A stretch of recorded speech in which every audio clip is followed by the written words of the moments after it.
રાજસ્થાનના ટોંકમાં એસડીએમ અમિત ચૌધરીને થપ્પડ માર્યા બાદ નરેશ મીણાની મુશ્કેલીઓ વધી ગઈ છે તો પોલીસે અપક્ષ ઉમેદવાર નરેશ મીણાની ધરપકડ કરી છે. તેની ધરપકડ બાદ પણ હંગામો ચાલુ છે તો મીણાના સમર્થકો સતત પથ્થરમારો અને આક્ષેપો કરી રહ્યા છે.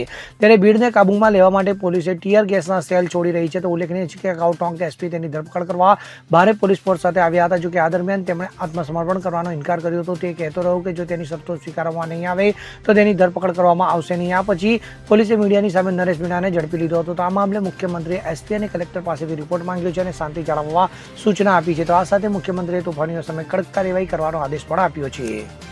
Bureau report CN24 news. હવે જુઓ દેશ દુનિયાની તમામ ખબરો તમારી આંગળીના ટેરવે. ઉઠાવો મોબાઈલ અને Google Play Store પરથી ડાઉનલોડ કરો અમારી CN24 ન્યૂઝ મોબાઈલ એપ.